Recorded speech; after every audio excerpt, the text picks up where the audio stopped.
nos amours, nos peines, nos haines, nos querelles. Pas de vacances, pas de dimanche, overbooké. Faut qu'il assure, toujours présent à l'appel. Pourtant il aimerait se faire un peu moins prier. Quand il descend là du ciel, ce sera pas toujours pour se marrer. Son sale sourire d'éternel s'effacera quand il verra l'étendue de vos péchés. Petit avertissement, cette vidéo n'est pas à mettre entre les mains de tout le monde, c'est-à-dire aux enfants, aux personnes qui ne supportent pas qu'on se moque de la religion, ou encore aux personnes qui sont très facilement choquables. Voilà, c'est dit. Donc si vous êtes encore là, c'est que vous l'avez voulu, et je ne saurais en être tenu responsable. Je vous demanderais bien de signer un petit contrat avec votre sang, mais ça passe vachement moins bien à travers les écrans. J'ai déjà essayé, après c'est chiant à nettoyer et tout. Bref, aujourd'hui, on va reparler de Kirkman et de sa série Battle Pope. Battle Pope, comment vous expliquer?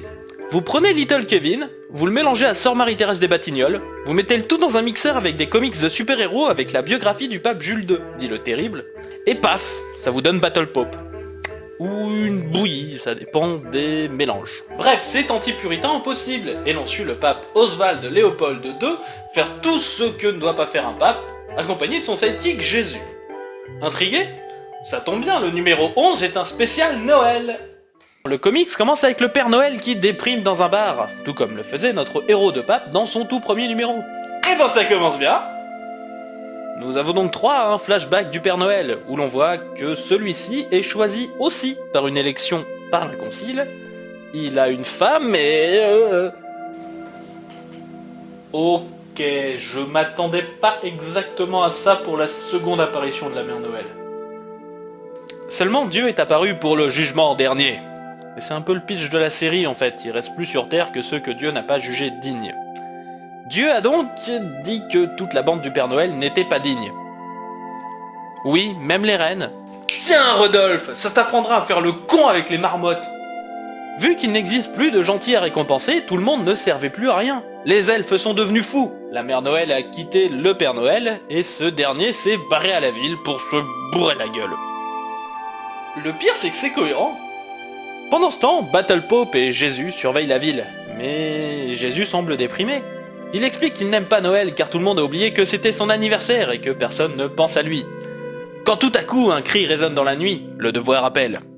Bien sûr, baston, tout ça, et Battle Pope est en mauvaise posture, quand arrive dans un éclair Marie, mère de Jésus, en déclamant « Tu ne pensais tout de même pas que je manquerais ton anniversaire ?» Bon, je me dois de réitérer mon propos. Si vraiment vous êtes allergique au fait de se moquer de n'importe quelle religion, arrêtez cette vidéo. Pendant ce temps, le Père Noël remplace un faux Père Noël qui récoltait des dons pour l'armée du salut. Bien sûr, dès que personne ne le regarde, il pique l'argent et va s'acheter un McDo. C'est l'esprit de Noël, vous voyez? Réussir à extorquer les gens pour son propre bénéfice. Enfin, c'est comme ça que certaines entreprises voient Noël. Et ailleurs, Jésus présente sa mère à tous les habitants de leur église-immeuble. C'est une longue histoire. Tout le monde se baffe dessus, un type un peu idiot demande à Jésus quand est son anniversaire, celui-ci s'énerve un petit peu et décide de quitter l'église. Marie veut le suivre mais Battle Pope la retient et lui dit qu'il vaut mieux le laisser tranquille un petit moment. Et si je te montrais la chambre plutôt? Non mais bon, si vous êtes encore là c'est vraiment de votre faute. Hein. Et oui, ce que vous pensez qu'il va arriver et même plusieurs fois. J'ai pas fait référence à Sœur Marie-Thérèse des Batignolles pour rien non plus. Le Père Noël, lui, continue ses frasques, cette fois-ci en piquant la place d'un sans-abri. Dans la chambre, le premier ramdam est fini. Oswald demande comment c'était et Marie lui répond que c'était... ok. Dans la rue... Purée, ce comics c'est pas resté en place. Dans la rue donc, Jésus entend un gosse qui parle de tous les cadeaux qu'il va recevoir. Cela énerve grandement l'auréolé, qui prend le gamin et lui crie dessus. « Est-ce que mourir pour tes péchés n'était pas suffisant ?» Avant de le laisser par terre. Le Père Noël aide le gamin à se relever juste après, tout en lui piquant son portefeuille. Dans un restaurant non loin, Oswald et Marie discutent. Celui-ci demande ce qu'elle entendait par « ok ». Bah, c'était bien quoi. Touché dans son orgueil, il décide de repartir à l'action. Ah, et tant qu'on y est, autant dire qu'à la fin, Marie est blasée et Oswald pense qu'il s'est cassé quelque chose. Et comme le lui dit Marie, il est difficile de passer après l'autre, là-haut. Et au même moment, dans un bar, le Père Noël et Jésus se rencontrent. Les deux décident de se taper dessus, car l'un a ruiné l'adversaire de l'autre et l'autre a ruiné la vie de l'un. Bien sûr, les médias arrivent et c'est ainsi que Oswald et Marie sont au courant de ce qui se passe. Ils décident d'intervenir. Oswald demande donc au Père Noël son problème. Nous avons donc droit de nouveau aux explications du flashback et donc que toute sa vie fut détruite par le père de Jésus. Tout le monde est un peu ému et l'on demande au Père Noël s'il souhaite rester quelque temps dans leur immeuble église. Celui-ci accepte, mais seulement si Jésus est d'accord. Bah ok, hein, je pardonnais pire. Et oui, que voulez-vous? Battle Pope, c'est un peu du Canada Dry. Ça a la couleur de l'impertinence, mais finalement ça reste bien enfant dans ses clichés.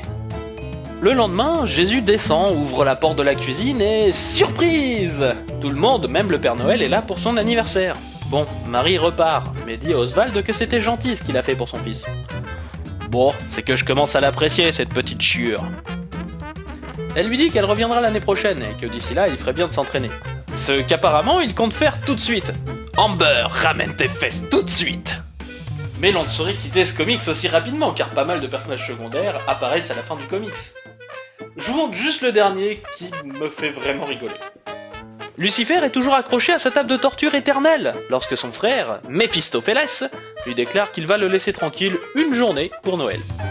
Lucifer dit alors, comme un con, « Pauvre fou, on ne fête pas Noël en enfer !» Méphistophélès s'en excuse donc et remet en route la machine. Et c'est donc sur le doux bruit de Lucifer se faisant écraser pour l'éternité que ce comics se termine. Et j'aime beaucoup ce comics de toute façon. Enfin, j'aime bien Battle Pop en général, mais je trouve vraiment que ce numéro-là est peut-être même le meilleur de la série.